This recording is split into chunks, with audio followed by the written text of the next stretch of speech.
Hey everyone, I want to do something a little bit different this time than I normally do, forego my usual teaching moment and instead focus on a couple of very important things that are going on in the West Plains Conference. First of all, I want to update you on the wildfires in the Texas Panhandle. As you all have watched on the news coverage and seen the devastation there, is just heartbreaking. The biggest of those fires burning over 1 million acres, and firefighters are still working to mop up hot spots and to contain some areas. Incredible loss throughout the northern Texas Panhandle. We have many Global Methodist churches scattered throughout that area that have been impacted by the devastation of these fires. Of course, 2 lives were lost in this fire, and also countless homes, cattle, pasture land, fencing. I mean, it has just been a tragic event for the people in the northern part of the Texas Panhandle. But I want to say to all of you, I've been blown away how people have reached out and already started giving, serving, loving on these communities. The reports I hear are amazing. Just talking a couple of days ago to my brother Dale, who's on the volunteer fire department in Canadian, and he says it's just been amazing. The food, the trucks, the giving of people. He said it's just incredible to watch how people are reaching out and just being there for the people in these areas. So I want to thank all of you for the ways that you have stepped up, and encourage you to keep doing that and to keep praying for these people, these churches in these areas, these communities. We'll keep you updated if we find out there are some things that we could do where we could literally send people in, send teams in to serve and to help rebuild. We will let you know about that. But thank you for giving. Thank you for praying. Second thing I want to talk to you about today is a little lighter, a little more exciting, and that is the upcoming election next month that we will have on April 14th to elect those who will represent the West Plains Conference at the very first convening general conference of the Global Methodist Church in Costa Rica in September. We'll be electing clergy and lay delegates. We just found out this week we'll be electing 5 clergy and 5 lay, which is very exciting. I know both in the Northwest Texas and New Mexico conferences of the United Methodist Church, we haven't had those kind of numbers in many years. So it's exciting to have that many delegates. We'll also elect 1 alternate on each side, and then we'll elect a number of reserves in case any delegates or alternates have to drop out for any reason. We just published the list of those names and people who are going to be on the ballots on both the lay side and the clergy side. It's now up on the website. We're putting it out there through social media, email, other avenues.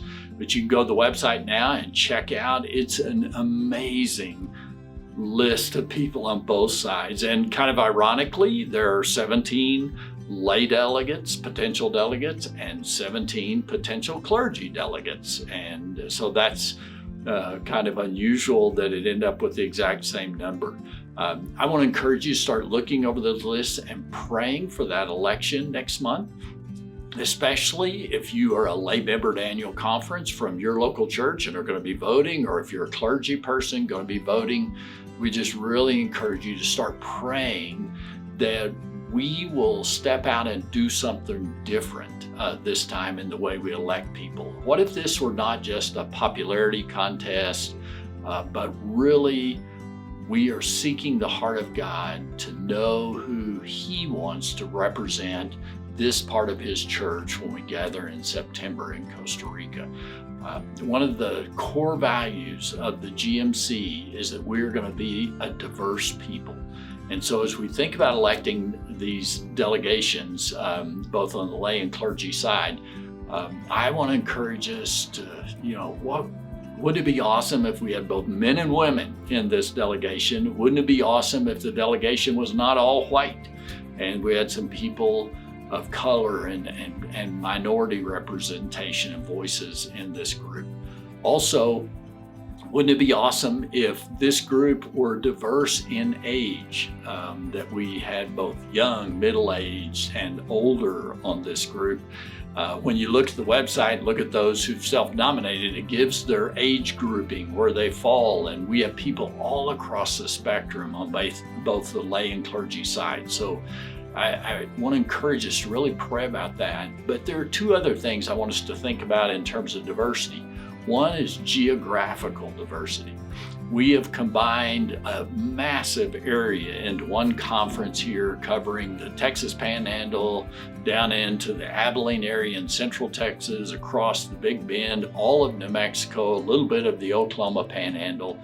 And I hope and pray that our delegation will be one that reflects all of that area. We have people both from Texas and New Mexico who are elected in this process. And then one other piece I would throw in the mix I don't think we think about very often.